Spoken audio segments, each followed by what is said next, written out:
पवन, और खासियत तो आप बता रखे हैं, सिक्योरिटी के लिहाज से भी बहुत ज्यादा महत्वपूर्ण ये रेल हो जाती है। इस रैपिड रेल का जिसका प्रधानमंत्री ने उद्घाटन किया है, मिनी बुलेट ट्रेन इसे कहा जा रहा है, क्योंकि सफर जो होगा वो बहुत कम वक्त में अब तय कर पाएंगे, लेकिन डिस्टेंस बहुत ज्यादा नहीं होगा। जैसे बुलेट ट्रेन में हम देखते हैं कि हजारों किलोमीटर की दूरी को तय कर लिया जाता है, लेकिन ये मिनी बुलेट ट्रेन इसे कहा जा रहा है।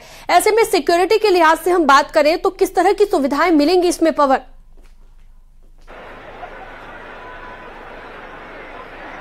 देखिए, जाहिर तौर पर ये इसीलिए इसका नाम जो रीजनल रैपिड ट्रांजिट सिस्टम दिया गया है, क्योंकि ये रीजनल लेवल पर है, कम दूरी की ट्रेन होगी। अगर दिल्ली से अगर मेरठ की बात करें तो 82 किलोमीटर का जो सफर है वो 55 मिनट में पूरा हो जाएगा। 160 किलोमीटर प्रति घंटा की स्पीड से चलने वाली। अगर सुरक्षा के लिहाज से अगर बात करें तो बहुत मजबूत इसमें आधुनिक टेक्नोलॉजी का इस्तेमाल किया गया है। जो स्टेशन पर लोग जो प्रवेश करेंगे वो आर्टिफिशियल इंटेलिजेंस के जरिए स्कैन होकर उनको प्रवेश मिलेगा। उसके बाद में प्रत्येक डिब्बे में सीसीटीवी कैमरास लगाए गए हैं, जो कि रेल के अंदर अगर कोई भी गतिविधि हो रही है उस पर लगातार निगाह बना के रखी जा सके। अगर कोई व्यक्ति संदिग्ध है तो तुरंत वो पहचान उसकी की जा सके और उसको पकड़ा जा सके। तो सुरक्षा के लिहाज से बड़ी मजबूत इस पूरी रैपिड रेल में सुविधाएं दी हैं। अगर सुविधाओं की बात करें तो 2x2 की सिटिंग है, आराम से आदमी पैर लंबे करके बैठ सकता है। चूंकि मेरठ से लेकर अगर यहाँ दिल्ली तक पहुंचना है तो तकरीबन 55 मिनट का सफर है, तो किसी को समस्या ना हो, किसी को कोई असुविधा ना हो। मोबाइल चार्जिंग की फैसिलिटीज दी गई है। बहुत सारे लोग जो हैं वो सामान के साथ ट्रेवल करते हैं, तो जैसे आपने दिल्ली मेट्रो में देखा होगा कि सामान के साथ बड़ी मुश्किल का सामना करना पड़ता है।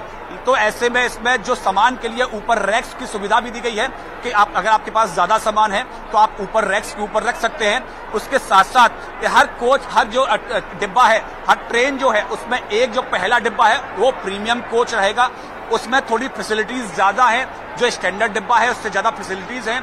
उसमें आपकी जो सीट होगी वो ज्यादा कंफर्टेबल होगी, वो आगे पीछे आप उसको एडजस्ट कर सकते हैं। उसमें हैंडल रेस्ट होगा, उसमें आपको उसको एडजस्ट कर सकते हैं। उसमें फुट रेस्ट की जो है उसको आप मिलेगा, आराम से आप पैर लंबे करके बैठ सकते हैं। उसके बाद जो खिड़की जो है, खिड़की पे वो सनशील्ड लगाई गई है। अगर तेज धूप है तो आप उस शील्ड को ऊपर नीचे कर सकते हैं। तो ऐसी तमाम सारी सुविधाएं उस प्रीमियम कोच में है। प्रीमियम कोच के दूसरे वाला जो डिब्बा होगा वो विमेंस के लिए रिजर्व होगा, महिलाओं के लिए आरक्षित डिब्बा होगा। उसके बाद में हर कोच के अंदर भी महिलाएं, विकलांग और जो सीनियर सिटीजन्स हैं उनके लिए रिजर्व सीट रखी गई है। पूरी एक ट्रेन जो है इसमें 6 डिब्बे होंगे, 1700 सीट्स, उसमें तो 1700 लोग जो है उसके अंदर ट्रेवल कर सकते हैं। हर डिब्बे में 72 सवारियों को लिए जगह बनाई गई है। तो ऐसे में बहुत सारी सुविधाओं से युक्त है। तो ये दिल्ली एनसीआर के लिए एक बहुत बड़ा वरदान साबित होने जा रही है रैपिड रेल। बिल्कुल, और नमो भारत इसे नाम दिया गया है पवन, रैपिड एक्स ट्रेन, जिसे पीएम ने हरी झंडी दिखाई है। और कहा जा रहा है कि थोड़ी ही देर में सफर भी प्रधानमंत्री इसका करेंगे और उसके बाद जो है कल से ये जनता को समर्पित कर दी जाएगी, यानी कि जनता भी कल से इसका फायदा उठा पाएगी।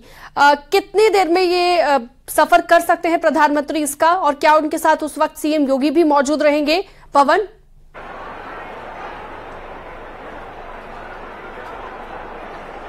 देखिए, जाहिर तौर पर प्रधानमंत्री ने जब उद्घाटन किया रैपिड रेल का तो मुख्यमंत्री योगी आदित्यनाथ उनके साथ वहां थे। और खबरें ऐसी लगातार कल से आ रही हैं अधिकारियों के द्वारा कि प्रधानमंत्री खुद इस जो रैपिड रेल है उसके साथ सफर कर सकते हैं। 1-2 स्टेशन की जर्नी जाकर उसको जायजा ले सकते हैं कि कितना तेज ये ट्रेन चलती है, किस तरह की सुविधाएं इसके अंदर हैं। उसके बाद में वहां के बाद में 12 बजे का टाइम प्रधानमंत्री का यहां पहुंचने का है। सभा स्थल, जो जनसभा स्थल यहाँ साहिबाबाद जो स्टेशन बना है, जहां प्रधानमंत्री ने पहुंच के इस रेल का उद्घाटन किया है पहले फेज का, वहां पहुंचेंगे 12 बजे के आसपास और फिर यहां से एक जनसभा को संबोधित करेंगे। आपको अगर अपने पीछे की तस्वीर में दिखा दूं तो तमाम जो जनसमूह है वो यहां पहुंच चुका है। सारे जो बैरक्स बनाए गए हैं, जो ब्लॉक्स बनाए गए हैं वो तकरीबन पूरे हो चुके हैं और अभी लोगों का आने का सिलसिला लगातार जारी है। तो बस जनता जो है वो अब इंतजार कर रही है अपने चहेते नेता, चाहे वो प्रधानमंत्री नरेंद्र मोदी की बात करें या मुख्यमंत्री योगी आदित्यनाथ की बात करें, बस जनता इंतजार कर रही है कि वो जब जैसे ही प्रधानमंत्री नरेंद्र मोदी यहाँ पहुंचेंगे और उनका भाषण शुरू होगा तो वो इंतजार में है कि कब प्रधानमंत्री मोदी यहाँ पहुंचे और उनका उद्बोधन सुने।